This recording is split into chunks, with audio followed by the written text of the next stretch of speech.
Hello, students. This is the second part. We were abruptly interrupted during the discussion of life stage in the industry during the discussion about shakeout stage. And the idea is that the rivalry gets intense, price wars start to happen, less efficient companies start to drop out, and new entrants start finding it more difficult to get into the industry. And then there is the mature stage, and this is where the market is saturated, demand is limited to replacement demand. That is, there's not a lot of growth, it's low or zero, and barrier to entry becomes extremely difficult. Um, Potential competitors decrease, industries consolidate.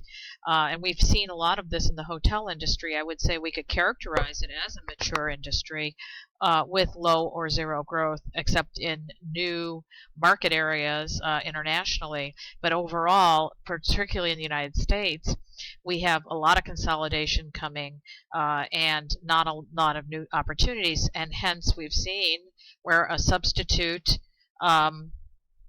like Airbnb has been able to make inroads.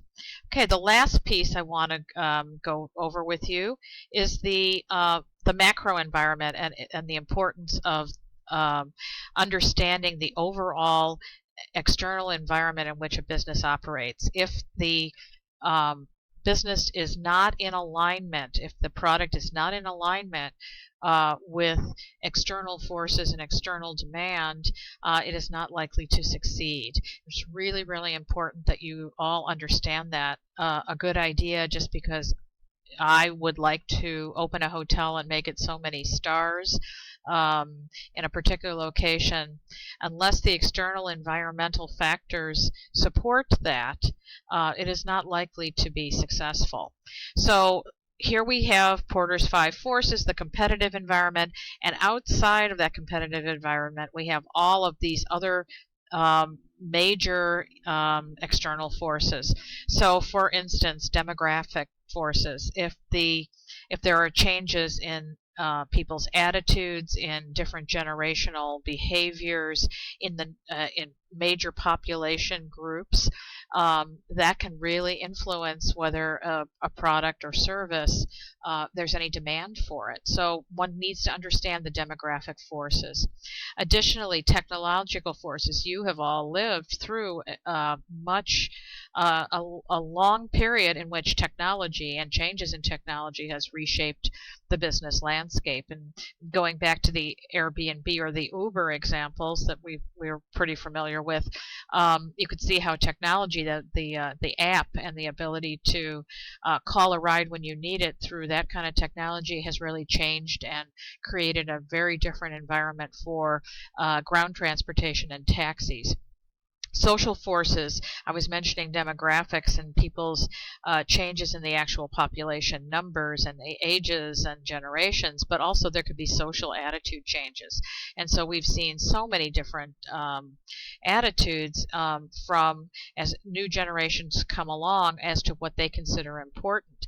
Thus, maybe the Ritz-Carlton model of serving a very elite, well-heeled, sensory-oriented customer may not survive in a time when that particular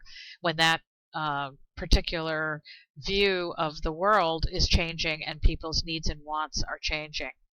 Other things to consider are macroeconomic forces. How are people doing? Is the economy growing? Do people have money to spend? Are people hurting? If the macroeconomic forces are not favorable, travel and tourism is often a casualty of that. Thus, there's less overall money being spent in that industry, and the competitive environment and opportunity changes. Globalization is another very big piece of this. What does it look like on a global basis? What is happening also around the world? Where are the opportunities around the world? And then finally, what happens in the political and legal environment that can influence the business?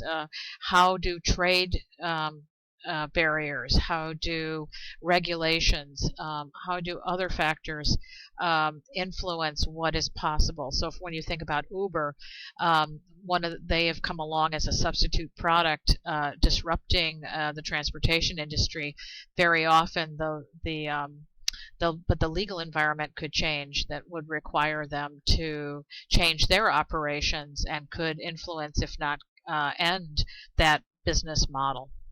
So that's the end of my little opening lecture for this week. I hope you find it helpful as you get into this week's discussion and assignments.